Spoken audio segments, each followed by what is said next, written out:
Hi friends, good morning అండి. DSA అభ్యర్థులకు సంబంధించి కొన్ని లేటెస్ట్ అప్డేట్స్తో నేను ఈ వీడియోను ప్రజెంట్ చేస్తున్నాను.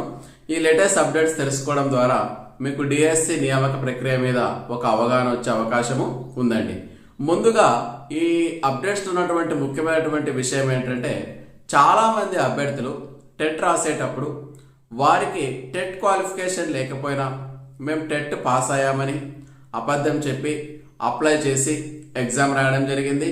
దాదాపు వీరు 2000 మంది ఉన్నారు. మరొక 35,000 మంది వారికి వచ్చినటువంటి టెట్ మార్క్స్ కాకుండా వేరే మార్క్స్ని ఎంటర్ చేయడం జరిగింది. వీటిని కూడా విద్యాశాఖ సరిచేస్తుంది. ఈ విధంగా 35,000 మంది రాంగ్ టెట్ మార్క్స్ని ఎంటర్ చేయడం జరిగింది.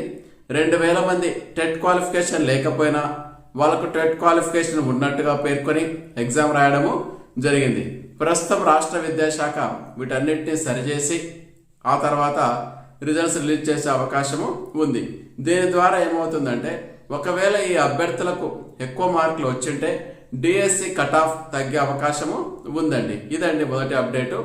మరొక అప్డేట్ ఏంటంటే, సాధారణంగా ఫైనల్ కీ మీద అబ్జెక్షన్స్ స్వీకరించే అవకాశం ఉండదండి.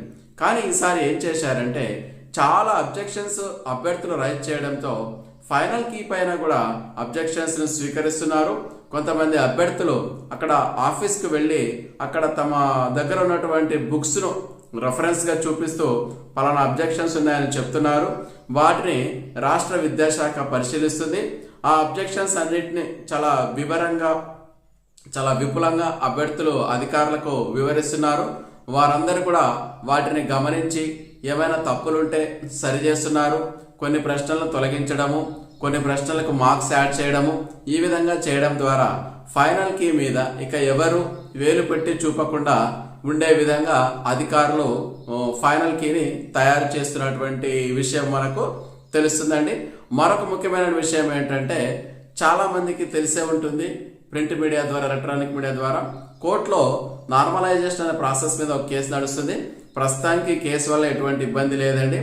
మనకు కోర్టు ప్రస్తుతం రాష్ట్ర ప్రభుత్వం చేసినటువంటి ప్రొసీడింగ్స్ని ఆపమని కానీ ఎక్కడ చెప్పలేదు. కాబట్టి రాష్ట్ర ప్రభుత్వం తన పని తాను చేసుకుంటూ పోతుంది. తొందరలోనే ఇంకొక 2-3 days or within 1 week results వచ్చే అవకాశము ఉందండి. విత్ నార్మలైజేషన్తో టెట్ మార్క్స్తో కలిపి మీకు ఎన్ని మార్క్స్ వచ్చాయని తెలుసుకునే అవకాశము ఉంటుంది. ఆ తర్వాత సెలక్షన్ లిస్ట్ రిలీజ్ అవుతుంది. ఆ తర్వాత సర్టిఫికేట్ వెరిఫికేషన్ ఉంటుంది. ఆ తర్వాత ట్రైనింగ్ ఉంటుంది. ఆ తర్వాత మీకు పోస్టింగ్ ఇవ్వడం అనేది జరుగుతుంది. ఇదండి ఈరోజు మన ఏపీడిఎస్సికి సంబంధించినటువంటి అప్డేట్స్. కాబట్టి ఎవరు కూడా కంగారు పడకుండా, దిగులు పడకుండా ఆశావాద దృక్పథంతో ఎదురు చూడండి. ఖచ్చితంగా మీకు రిజల్ట్ పాజిటివ్గానే వస్తుంది.